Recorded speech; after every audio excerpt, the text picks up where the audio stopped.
Euh, Là, pour le coup, je fais suite. Vous venez de partir du bureau et de la formation. Et il était prévu que je vous fasse un petit laïus sur les brouillons, la gestion des brouillons.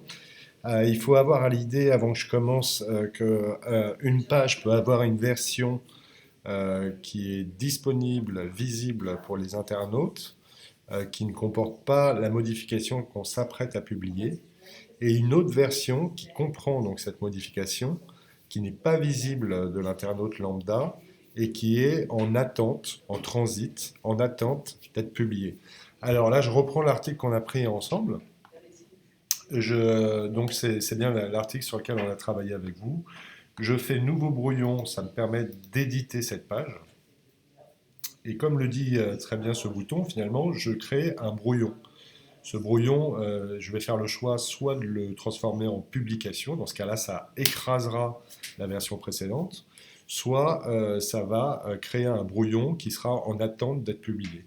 C'est bien ce qu'on va faire. Alors là, pour l'exemple, je vais prendre ce champ-là, je vais rajouter bla bla ici, et ça va nous permettre de vérifier ce que je viens de vous dire. Alors, je l'enregistre tout en bas.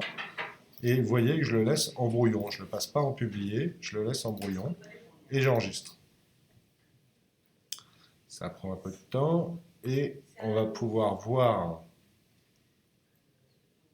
cette modif. Donc on voit bien dans ce qu'on vient de faire, le brouillon il est là, puisqu'on voit le blabla. Si cette fois je reprends le contenu en question dans contenu, je clique donc sur contenu, j'arrive sur ma base de contenu, je vois que l'article est là, je vais le modifier.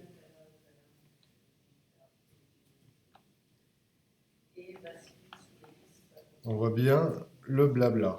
Et on voit bien surtout, tout en bas, que le statut actuel est en brouillon. Maintenant, ce que je vais faire, c'est que je vais me déconnecter. Hop. Et je vais retourner dans Appel à candidature. Ah mince, je n'ai pas gardé le truc. Alors, c'est comment je peux le retrouver d'ailleurs. Hop. Bon, j'ai peut-être fait une petite bêtise du coup.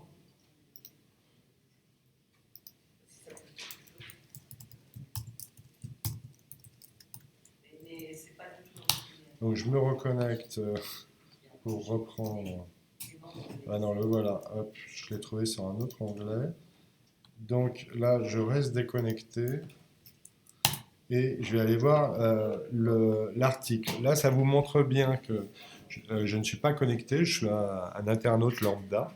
Je parcours cette page et je vois bien que le blabla qu'on a marqué dans le chapeau tout à l'heure n'y est pas.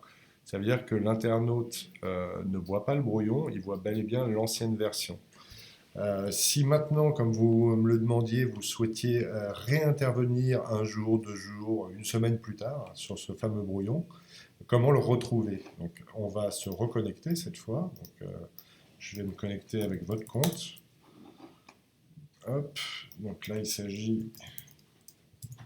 Hop. Master. Voilà, le CAPTCHA dont on a parlé. Et je me connecte. Je retourne donc dans Contenu en cliquant dessus. J'édite l'article en question. Et en éditant cet article, je vois bien mon blabla ici, que je peux choisir dans ce cas-là, un jour, 2 jours, une semaine plus tard, de passer du statut brouillon au statut publié. Et c'est ici que je vais faire ça. Je vais publier, j'attends que ça charge, j'enregistre,